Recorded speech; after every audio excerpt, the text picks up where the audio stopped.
इस वक्त की सबसे बड़ी खबर, अब से ठीक आधे घंटे के बाद मानिक साहा त्रिपुरा के मुख्यमंत्री पद की शपथ लेने जा रहे हैं। प्रधानमंत्री नरेंद्र मोदी इसमें भाग लेने के लिए बस अब से थोड़ी देर में अगरतला पहुंचने ही वाले हैं। कल की तरह शपथ ग्रहण समारोह में गृह मंत्री अमित शाह, बीजेपी राष्ट्रीय अध्यक्ष जेपी नड्डा मौजूद रहेंगे। ये शपथ ग्रहण अगरतला के विवेकानंद मैदान में किया जा रहा है। त्रिपुरा में बीजेपी लगातार दूसरी बार अपने दम पर सरकार बना रही है। बीजेपी त्रिपुरा की 60 में से 32 सीटों पर जीत हासिल कर चुकी है, जबकि उसकी सहयोगी आईपीएफटी ने मात्र 1 सीट जीती। पूर्वोत्तर के 3 राज्यों में बीजेपी की सरकार बनी है और 3 जगह शपथ ग्रहण समारोह में खुद शामिल होने के लिए प्रधानमंत्री नरेंद्र मोदी पहुंचे और एक संकेत स्पष्ट दिया कि उनकी नजरें 2024 के चुनाव पर टिकी हुई हैं। हमारे सहयोगी अमित पालित लगातार जुड़े हुए हैं अगरतला से, वो उसी ग्राउंड पर मौजूद हैं जहां पर आज शपथ ग्रहण समारोह होना है। Amit, over to you. लोगों से बात करें, उनकी राय, क्योंकि ये केवल एक त्रिपुरा की जीत नहीं, पूरे पूर्वोत्तर की जीत भारतीय जनता पार्टी के लिए उनके मोराल को बूस्ट करने वाली है।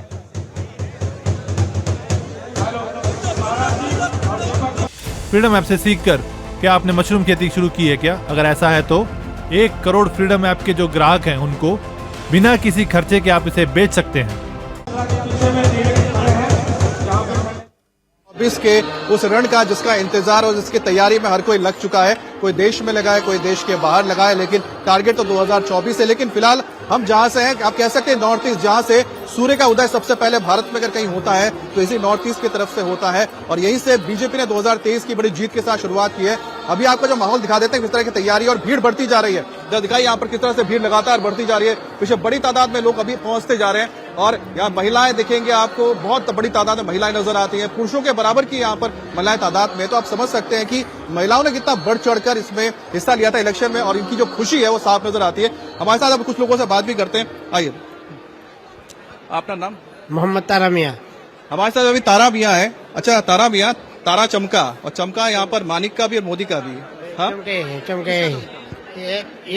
चमके है, तारा चमके है जलतीपुरा में ये और दिल्ली गवर्नमेंट में तारा। अच्छा, मैजिक किसका, मोदी का कि मानिक का ज्यादा है? दोनों को है। अच्छा, मोदी को बोलते हैं ना कि मोदी बोलते हैं कि मुसलमान को पसंद नहीं करते, ऐसा क्यों बोलते हैं? इसे झूठ है या विरोधी जो आदमी वो झूठ बड़ा है या सटीक नहीं है। मोदी का और भारतीय जनता पार्टी का मुसलमान के खूब सम्मान करता है। सम्मान करते हैं। अच्छा, आप लोगों को बेनिफिट भी मिलता है सरकार का योजना का? ये है कि मैं योजना पाওয়া যায়? লাভ আছে সরকারি সবকিছু সমস্ত কিছু আমাদের মুসলিমরা যারা আছে সরকারি যত সুবিধা সবকিছুতে আমরা সমান শরিক হচ্ছি। অন্যরা যেমন পাচ্ছে আমরা সেই পাচ্ছি। ইভেন আমরা যারা হজ কমিটি, আমি হজ কমিটি মেম্বার, ত্রিপুরা হজ কমিটি মেম্বার, আমরা যারা হজে যাচ্ছি তাদের জন্য আবার আমরা 1 লাখ টাকা কমিয়ে দিয়েছি এবার, যারা 2023 हज कमेटी। तारा भी है, हज कमेटी के मेंबर भी हैं। इनका कहना है कि इनकी ओर से इन्होंने 1 लाख रुपए कम भी कर दिया और सरकार से पूरी मदद। तो आप यहाँ पर देख रहे हैं कि जो अलग अलग तबके के लोग हैं वो भी ये मानते हैं। चलिए आइए, कुछ हम कोशिश करेंगे और लोगों से बात करेंगे और जानेंगे कि उनका क्या कहना है इस सरकार। आइए, आपका नाम क्या है? मेरा नाम मृणाल कांति दास है। First of all Roger Sharma sir को प्रणाम मेरे लिए, मेरे तरफ से। अच्छा, ठीक है सर तक आपकी बात पहुंच गई, सर तक आपकी बात पहुंच गई। हाँ, ओके, थैंक यू। एक बात बताइए कि आप लोग यूथ हैं, त्रिपुरा में जो इलेक्शंस हुआ, ठीक है, वापसी हुई यहाँ पर बीजेपी की, मैजिक किसका चला? 2 चेहरे नजर आते हैं, मोदी और मानिक, या कि ये मोदी का मानिक? मैं बोल रहा हूँ ये मैजिक चल रहा होल वर्ल्ड का जो गॉड है नरेंद्र मोदी का, और कुछ नहीं। और दूसरा हमारे यहाँ जो मानिक शाह है, त्रिपुरा का जो सीएम है, वो बहुत ही अच्छे आदमी है सर। और दूसरी बात है, बाकी जो एमएलएस है वो भी अच्छे आदमी है। First of all Narendra Modi God है, हम नरेंद्र मोदी नहीं बोलते, गॉड नरेंद्र मोदी, हमारे इंडिया का राम है नरेंद्र मोदी जी, ठीक है। उनके लिए ये पॉसिबल हुआ। त्रिपुरा में पहले ऐसा नहीं था, तो गॉड मोदी के दर्शन उनके आने के बाद ऐसा पूरा चेंज हो गया। हमारे जो पॉलिटिकल जो पहले जो ये था वो चेंज हो गया। तो अच्छा, एक बात बताओ कि आप लोग क्या चेंज हो गया? आप लोग जो बताते हैं, हमने यहाँ पर सबसे अच्छी चीज देखी मीनाक्षी, अगर बात की जाए त्रिपुरा में, त्रिपुरा का तो एक एयरपोर्ट बहुत अच्छा लगा हमें, जो नया एयरपोर्ट बना है। उसके बाद जो सड़कें हैं बहुत क्लीन है, बिल्कुल साफ, आप जहाँ भी जाएंगे वो गंदगी नजर नहीं आएगी, इतना साफ सुथरा शहर नहीं नहीं है। अमित, इसके देखिए अलावा क्या? पहले ये सब उनसे कुछ, पानी पूछिए जो, कि ये इसलिए water इतनी problem। साफ है क्योंकि चुनाव हो गए हैं और अब मोदी जी भी आ रहे हैं, इसलिए सफाई बरकरार है, या इन जनरल भी ये शहर साफ है Agartala?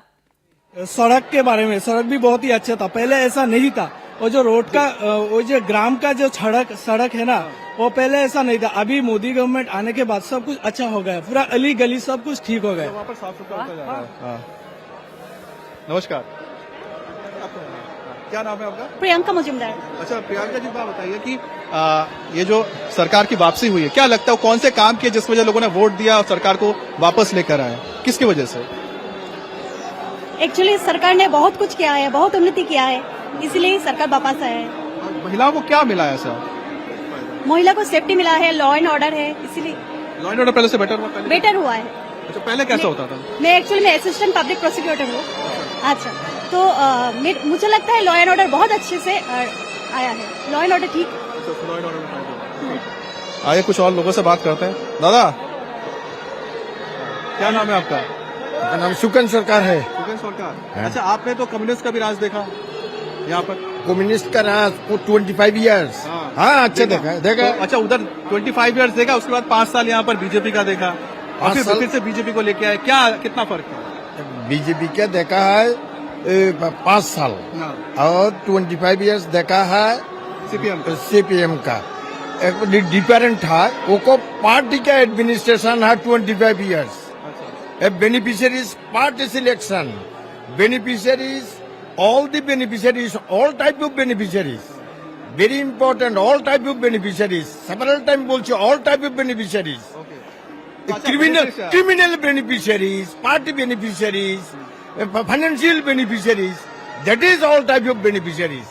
They are the criminal, democratic criminal 25 years. अच्छा, डेमोक्रेटिक क्रिमिनल, यानी कि आप सुनकर इनका जो आकलन है कि 25 साल जो रहा यहाँ पर राज सीपीएम का, और यहाँ 5 साल का जो राज था, इसमें जो बेनिफिशियरी थे वहाँ पर क्रिमिनल्स का था, डेमोक्रेटिक क्रिमिनल्स का था, लेकिन यहाँ पर इसमें कोई दो राय नहीं अमित, इसलिए आज कम्युनिस्ट पार्टी इतनी सिकुड़ गई वहां पर जहां पर लगातार राज किया कम्युनिस्ट पार्टी ने। अच्छा, एक और रिएक्शन करें, बात करें अमित।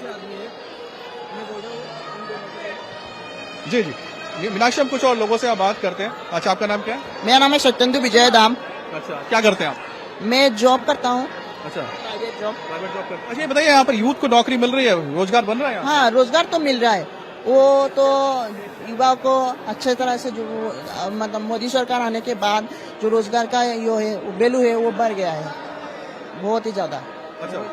अच्छा, एक बार इस रोजगार के इशू पर मैं थोड़ी सी राय देवेंद्र आपसे भी ले लूं, क्योंकि विपक्ष का सबसे बड़ा आरोप ही ये होता है कि पहले तो पूर्वोत्तर भारत की इस पूरी जीत पर कांग्रेस पार्टी ने आरोप ये लगाया कि जिनके खिलाफ आप चुनावों में जाते हैं उन्हीं के साथ मिलकर आप सरकार बना लेते हैं। त्रिपुरा के मामले में भले ही ये कॉन्टेक्स्ट ठीक ना हो, लेकिन पूरे पूर्वोत्तर को नजर में रखते हुए आप अपना ऑब्जर्वेशन दीजिएगा। और दूसरी बात यह कि वो रोजगार को लेकर लगातार विपक्ष हमला करता है कि रोजगार कहाँ है, लेकिन त्रिपुरा का ही एक युवा ये कहता है कि रोजगार भी है, सुरक्षा भी है, साफ सफाई भी है और डेवलपमेंट भी दिख रहा है। और मीनाक्षी, मायने यही लगता है कि राजनीतिक आरोप से ज़्यादा वहाँ की जनता क्या उन आरोपों से अपने सेंटिमेंट को जोड़ रही है कि नहीं, और फिलहाल तो ऐसा दिख रहा है कि वो नहीं जोड़ रही है। और दूसरी चीज़ अगर आप देखें कि फॉर एग्जांपल त्रिपुरा के संदर्भ में ही कांग्रेस पार्टी वामपंथी दलों के साथ मिलकर आज, जैसे होली के दिन पे कहते हैं ना कि रंग में भंग पड़ना, तो आज वो इस शपथ ग्रहण समारोह का बहिष्कार कर रही है और एक तरह से आप कहें कि उस कार्यक्रम में भंग डालने की कोशिश है। लेकिन लेफ्ट के गवर्नमेंट पे हिंसा का आरोप लगातार कांग्रेस पार्टी लगाते रही है। और त्रिपुरा का इतिहास आप जानती हैं कि किस प्रकार से एक तरह से रक्त रंजित इतिहास, राजनीतिक इतिहास रहा है वहाँ पे। और पहले तो वहाँ बीजेपी थी नहीं, वहाँ पे लेफ्ट और कांग्रेस में ही लड़ाई होती थी। उसी लेफ्ट के साथ कांग्रेस पार्टी ने इस बार गठबंधन किया तो त्रिपुरा में दिखा, जाहिर तौर पे जनता ने उस चीज़ को स्वीकारा नहीं। दूसरे अगर राज्यों की भी बात करें नॉर्थ ईस्ट में, तो ये एक बहुत कॉमन सी चीज़ है। जैसे कि पहले मैं आपसे कह रहा था कि वहाँ पे कोई आइडियोलॉजिकल कनेक्शन नहीं है। वहाँ पे एक प्रकार से आप कह सकती हैं कि सुविधा के हिसाब से राजनीति होती है कि चुनाव से पहले अलग अलग रहे, चुनाव के बाद साथ चले आए। हालांकि देश में दूसरी जगह भी कई जगह पे ऐसे उदाहरण देखने को मिले, जैसे महाराष्ट्र में भी देखने को मिला, बिहार में भी देखने को मिला, लेकिन नॉर्थ ईस्ट में ये बहुत कॉमन है। उसकी बड़ी वजह ये रहती है कि कौन सी ऐसी चीज़ है जो कि सबको जोड़ सकती है। और वहाँ पे प्रधानमंत्री नरेंद्र मोदी ने शायद इस तार को पकड़ा है कि अगर आप डेवलपमेंट को लेकर आगे चलें तो बाकी सारे कॉन्ट्राडिक्शन को खत्म किया जा सकता है। जब मैं कॉन्ट्राडिक्शन की बात कर रहा हूँ तो आप बीजेपी के लिहाज से समझें कि नॉर्थ ईस्ट के लिए बीजेपी को लेकर कितनी ज़्यादा हेसिटेंसी पहले थी, जैसे खान पान को लेकर, बीफ को लेकर, हिंदी हार्टलैंड की पार्टी है, ये सारे मसले थे। दूसरा, राज्यों के बीच भी आपस में किस प्रकार से बॉर्डर की समस्या चल रही होती है। खान पान को लेकर भी बोला तो ये बीजेपी का काम करने का तरीका भी ये समझ में आता है कि जिस रीजन का जो कॉन्टेक्स्ट हो, वहां के लोगों को जो पसंद हो उसे आगे रखा जाए। जी हाँ, और सबसे आगे, जैसे प्रधानमंत्री नरेंद्र मोदी का जो मंत्र है कि सबसे आगे डेवलपमेंट को रखिए, बाकी सारी चीजें नीचे रखिए, तो बाकी सारी चीजें उस रूप में, चटक रूप में सामने नहीं आ पाएंगी। अगर आप डेवलपमेंट को लेकर बहुत ज्यादा आगे बढ़ेंगे और उसी को कोर इशू बनाएंगे तो फिर दूसरे दलों को भी अपने साथ लेकर आना, वैसे दलों को भी अपने साथ लेकर आना जो कि आइडियोलॉजिकल आपसे डिफरेंशिएशन रखते हो, उनको साथ लेकर आना आसान हो जाता है। और नॉर्थ ईस्ट में हमने देखा कि जैसे वहाँ पे क्रिश्चियन कम्युनिटी है, बीजेपी को बारे में एक धारणा थी कि ये हिंदुवादी पार्टी है, तो ये सारे कॉन्ट्राडिक्शन को किनारे करके उन्होंने सिर्फ डेवलपमेंट को रखा, न सिर्फ रखा बल्कि ग्राउंड पे जब परफॉर्म किया, केंद्र सरकार की योजनाएं वहाँ पे जा रही हैं, हर एक 15 दिन पे एक केंद्रीय मंत्री जा रहा है, पहले कहाँ होता था ये। तो वहाँ के लोगों को ये समझ में आ गया कि अगर आपको एयर कनेक्टिविटी मिल रही है, लेकिन देवेंद्र, इसमें तो एक कॉन्ट्रडिक्शन ये भी हो सकता है क्योंकि विपक्ष आरोप ये लगाता है कि भारतीय जनता पार्टी क्या करती है, वो बहुसंख्यकवाद की राजनीति करती है। जहां पर क्रिश्चियन कम्युनिटी ज्यादा है, उनके बातों को, उनके हितों को, उनके रीजन को ध्यान में रखना, जहां पे हिंदुओं की संख्या ज्यादा है वहां पर उनकी ख्वाहिशों को प्रायोरिटाइज करना। मैं इस कॉन्टेक्स्ट में आपसे पूछ रही हूँ। वो उसमें जो बीजेपी का लाइन रहता है उनका ये रहता है कि हम सबका साथ करते हैं, अपीजमेंट नहीं करते किसी का, चाहे माइनॉरिटी हो या मेजॉरिटी हो, अपीजमेंट की पॉलिटिक्स हम नहीं करते। और जो आरोप ये लोग लगाते हैं कांग्रेस पार्टी पे या दूसरे विपक्षी दलों पे कि ये लोग अपीजमेंट करते हैं, हम अपीजमेंट नहीं करते, जो प्रधानमंत्री नरेंद्र मोदी बार बार कहते हैं कि सबका साथ सबका विकास, तो उसमें वो किसी की एक का नहीं होता।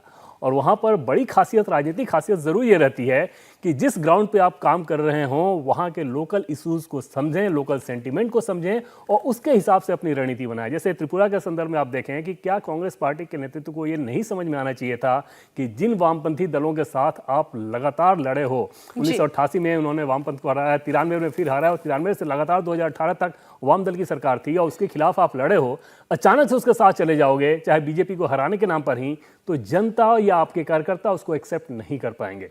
तो ये निश्चित तौर पे ये ग्राउंड रियलिटी को समझना होता है किसी भी राजनीतिक दल को सफलता हासिल करने के लिए। फिलहाल ऐसा दिख रहा है कि बीजेपी उसमें ज्यादा बेहतर नजर आ रही है ग्राउंड रियलिटी को समझने के लिहाज से, और उसके हिसाब से अपना कोर्स करेक्शन भी कर लेती है। जैसे विप्लव देव को हटाना एक बड़ा फैसला था मीनाक्षी।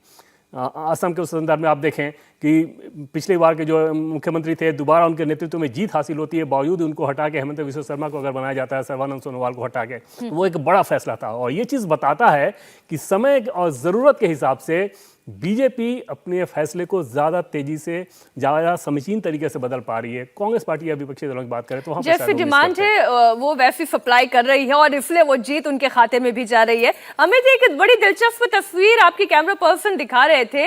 एक शख्स ने एक ऐसी टोपी पहनी हुई थी जिसमें सभी चेहरे दिखाई दे रहे थे। जरा उन तस्वीरों को एक बार फिर से दर्शकों को दिखाएं और किन किन का चेहरा था वो भी बताएं।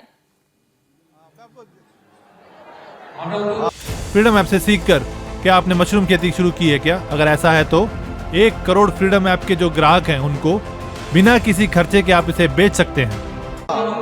जरा इनकी तस्वीरें दिखाई आप। आइए दादा, आपका नाम क्या है? हमारा नाम राकेश चंद्र शाह। ये देखिए इन्होंने जो टोपी पहने है, टोपी आप चले जरा घूमिए जरा घूम जाइए घूमते रहिए। सबसे बड़ी तस्वीर तो प्रधानमंत्री मोदी की, फिर बिप्लब देव चेहरा है और यहाँ पर देखिए और यहाँ पर है प्रधानमंत्री मोदी। अच्छा, ये कैप आपने जो पहना है, ये टोपी, सबका फोटो क्यों लगा के लाए?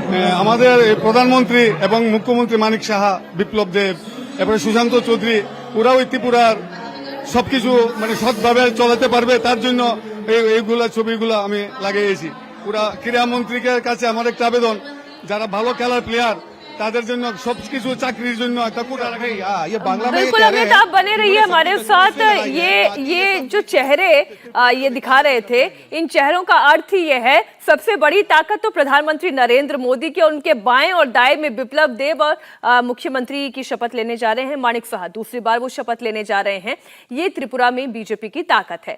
इंडिया टीवी हर वक्त हर जगह डाउनलोड करने के लिए सर्च करें India TV news Google play store या ऐप स्टोर पर।